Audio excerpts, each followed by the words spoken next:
Entitled sister demands we share my daughter. Claims that she has parental rights. Here's what happened. Subscribe to Am I the Jerk on YouTube and hit the bell for notifications.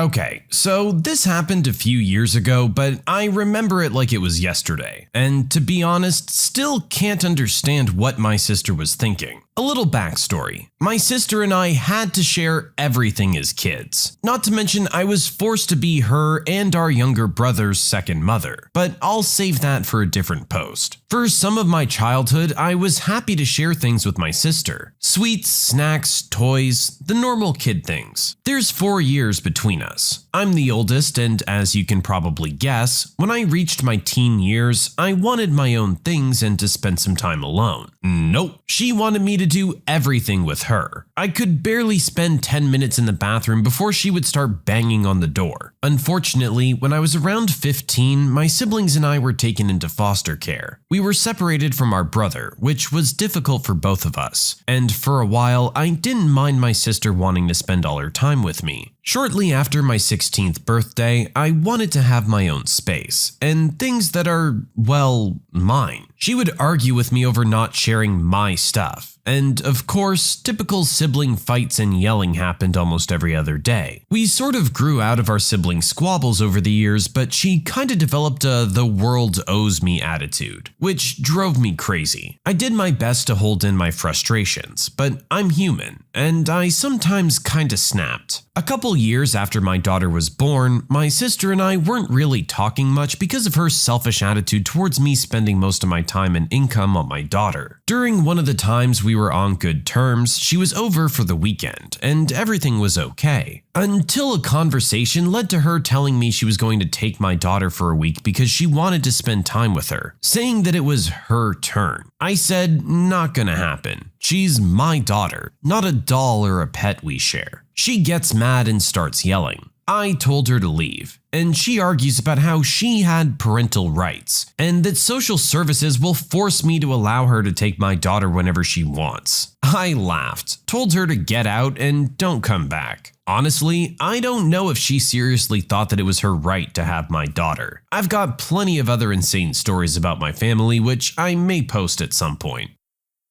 Your sister sounds a little bit delusional. Everything up until this point, especially with you guys being taken out of your parents' care and put into foster care, I kinda summed up to her just wanting to be around her big sister. But thinking that she's entitled to her turn with your child and that social services is gonna back her on this, she might have a screw loose. Like I said, everything else up until this point is totally understandable. If she doesn't see that there's a line here though, then yeah, maybe she should talk to somebody.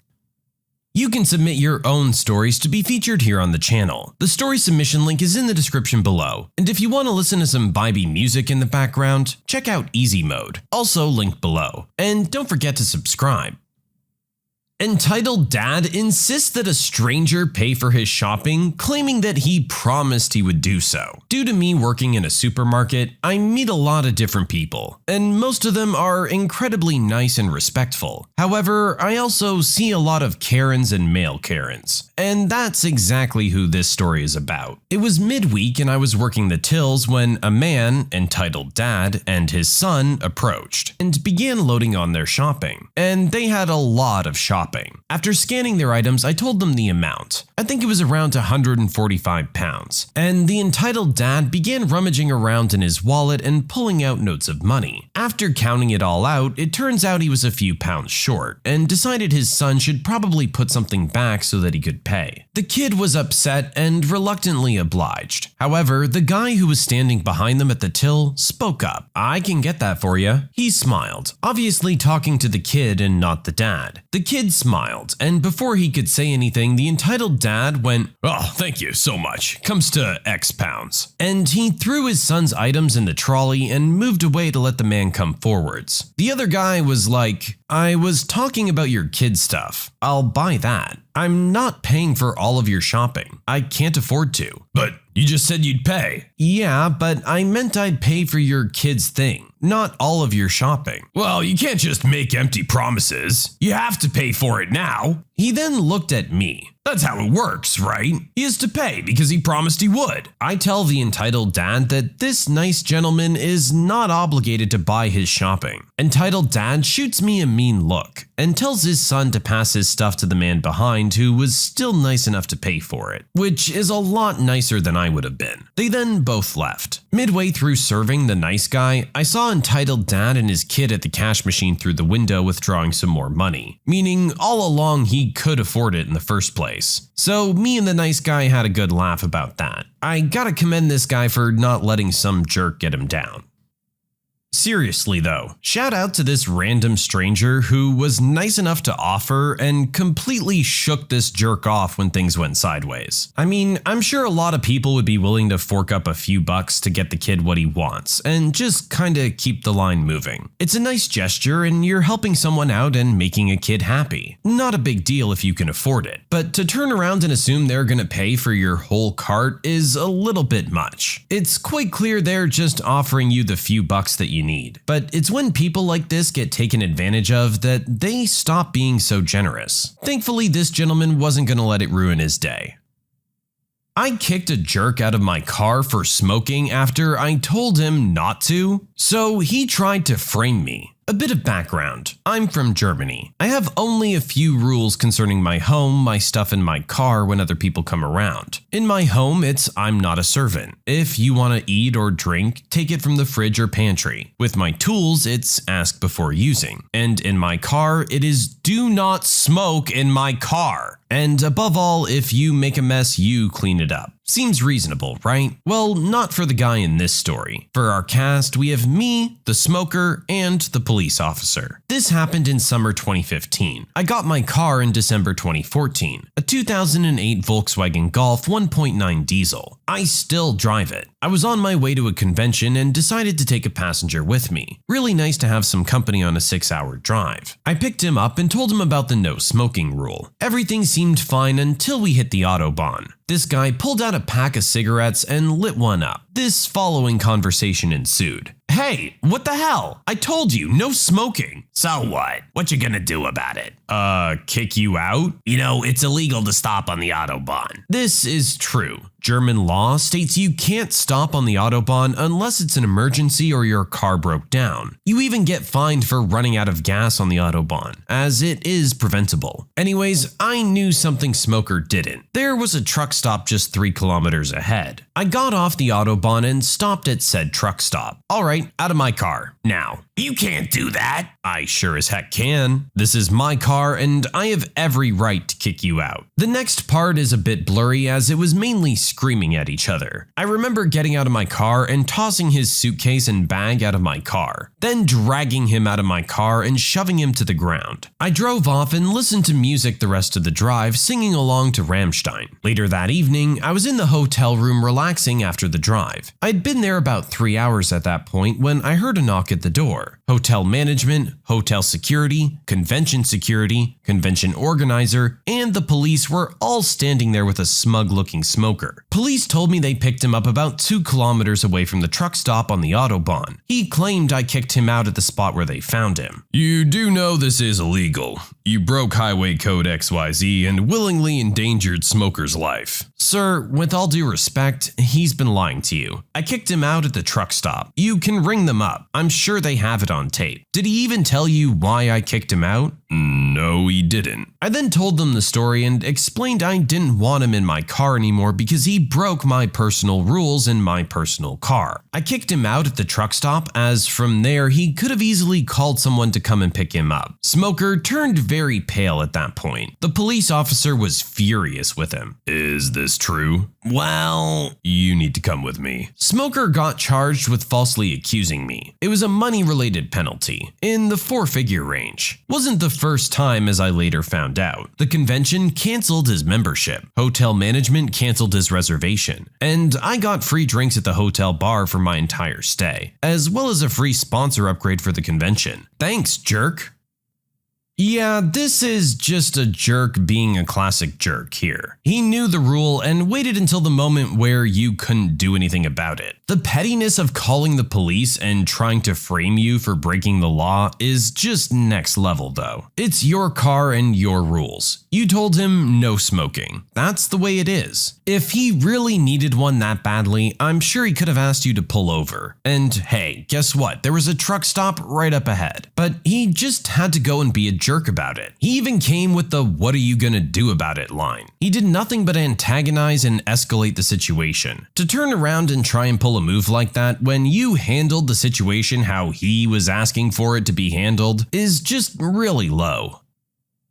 My boss refused to give me a raise, so I got my own license and now I'm his boss. Let's start with the background. I work as a subcontractor for an actually licensed contractor for a realty company. Basically, the realty company buys houses and the contractor tells us to go to the new address, and my coworkers and I flip the house and get it ready to be rented. When I first started the job, it was a difficult transition, considering I was a plumber previously, but eventually I became a valuable asset to contractor's company. Thus the realty company as well. The contractor was infamous for being a bit of a jerk when it came to actual business and money. He was constantly yelling and screaming at the plumber, the painters, etc. about prices and how it took them too long and he wasn't paying that much. Which I would understand if the yelling was actually warranted. When it became tax season, he gave everyone a 1099 and said he lost mine and got ticked off every time I asked about it. This guy easily makes $2 million a year, so he says. So I don't really think $100 off the price matters that much. Not enough to get into a screaming match and ruin relationships with other subcontractors. I've been working for him for about a year now at $16 an hour. Not too bad in my area, but he makes a lot more in a day than the $160 I make every 10-hour workday. One day I asked him for a raise, which he laughs at and shuts me down immediately. After that, I decide to work harder, get houses done faster, and show him that I deserve a raise. A few months later, I decide to ask for a raise again, but not as directly. How could I be more useful to the company so I can increase my productivity and both of us can make more money? He said, "Get a van and a trailer and then we can talk about more money," in his normal gruff tone that says, "Shut up and get back to work." After that day, I worked side jobs here and there. Worked a lot later than I usually would, and even all throughout the weekend, saving up as much money as possible. I sometimes wouldn't eat some days just to save that little bit of money. He loved how much I was getting done, and I could practically see the dollar signs in his eyes when I told him all that I got done every day. Finally, the day came where I saved up just enough to buy my dad's old Ford van. Then, not long after, I bought a piece of crap 5x10 trailer that I had to fix up. The following Monday, I pull up with the bright white gas guzzler and the fixed up trailer following behind. I walked up to him smiling ear to ear about my accomplishment, hoping he would be proud or at least happy of all that I've done. I tell him to look at my new toys, and all he says is, "Cool," and got in his truck and left. Okay, maybe he's just busy, I thought, as I processed his extremely underwhelming response. At the end of the day, I finally have a moment with him to discuss my raise. So I have the van and the trailer. I've saved up and done everything you said that I needed to do to make money and be more of an asset to this company. He narrows his eyes at me. "What are you talking about?" "You said that if I got a van and a trailer that you would pay me more." "I never said any of that. You have to actually work if you want something else from me." I was devastated. I've been working my butt off while he sat around and watched. I followed every instruction, completed at the very least 2 houses a week, which he makes about $5,000 per house, or so he says. And he acts like I do nothing for the company. I swallowed my pride and let out a quick "yes sir" and left his office. I was finally tired of dealing with him. Tired and defeated, I decided it was time to start looking for other jobs that actually have the possibility to move up. Then the company electrician gave me an idea. I'm gonna call him Adam for privacy reasons. Adam is a good guy all around. If you needed advice or just someone to talk to, he was always there for you. I told him about everything that had happened with Contractor and told him I was looking for other jobs. He simply said, "You're not supposed to be here to try and make it to the top. You're here to learn. Learn everything you can, and then one day you'll be the contractor. A better one than Contractor for sure. Why not look into getting your general contracting license. It's not hard, you just have to work for it. That's what I did to an extent. I worked with Contractor for years dealing with his bullcrap, until one day I decided to get my electrician's license. Now he doesn't decide what I'm paid. I do. That is, if he wants me to work for him, and if not, then I have other customers to make my living. I took his words to heart and came up with a plan. I did some research on becoming a general contractor in my state. Requirements differ in other states. Basically, I would need books to learn the material,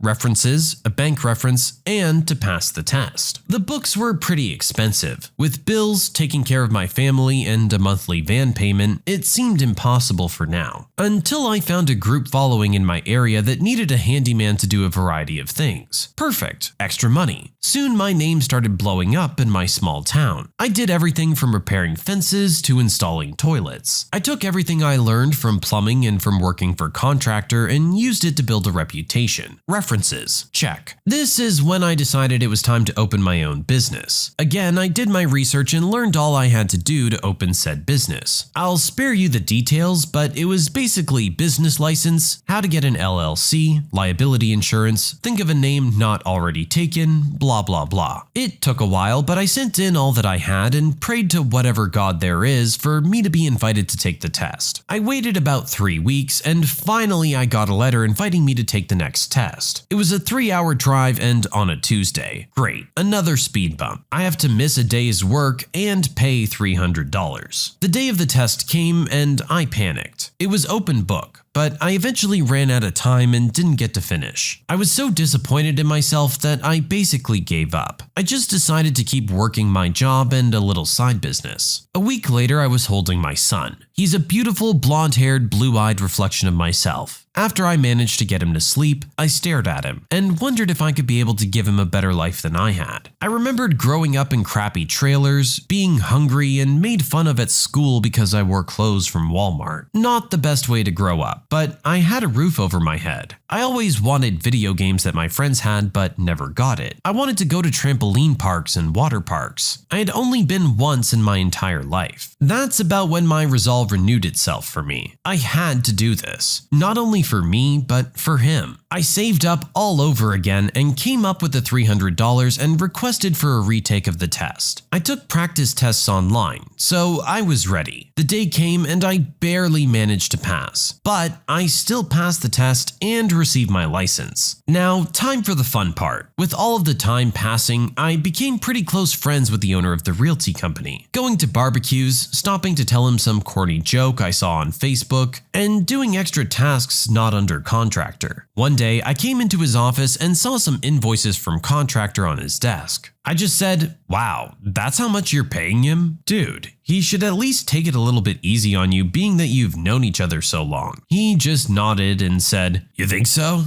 And he just looked at the papers more. Since then, I would say little comments about how much Contractor was being paid and how many houses we could buy with that money. Just planting seeds in his mind that I slowly water until they turn into a beautiful garden of resentment. Finally, owner calls me and wants me to come to his house for a beer and to talk business. We've done this a few times before. It's usually about his wife or the last time he played golf. I pull into his driveway and he told me to meet him out back. After the usual how are yous, he tells me that him and Contractor had a bit of an argument and they're limiting him from now on. Then he turned to me and said, there's a meeting Friday. I want you there at 9 o'clock. I hesitate. I wasn't sure what it could have been. You know how your parents would ask, do you have something to tell me? And as a kid, you would go into a panic and think about all the bad crap you did at school. I calmly managed to say, sure, I'll be there. A few beers and stories about fishing trips and I head home. The meeting was this morning, and as soon as I came in, everyone shook my hand. Some I've seen before and said my hi, how are yous to. Others I've never met in my life. This was an investor meeting. Some of these people are worth figures in the 9 digits. I was internally freaking out after finding out, but if you've been paying attention, you know I know how to keep my cool. After our greetings, we sat down and waited. It wasn't clear who we were waiting on until an hour later, Contractor walks in with his usual stained t-shirt and cargo shorts, while I'm in a nice dress shirt and tie. Everyone made a face and greeted Contractor while we got settled again. Contractor didn't seem to notice me until we all sat back down. I saw him do a double take and give me a look that said, "What the heck are you doing here?" I had requested today off, so I could only imagine what he was thinking. After introducing the new investors to the old investors, owner got started saying how we're gonna have an amazing year and an amazing future for the company. I suppose he was just hyping up the new guys so they would invest more. About 2 hours of production values and budget stuff, blah blah blah, he turned to me and said, "I'd just like to take this time to congratulate Original Poster for passing the general contractor's exam and his newly acquired business."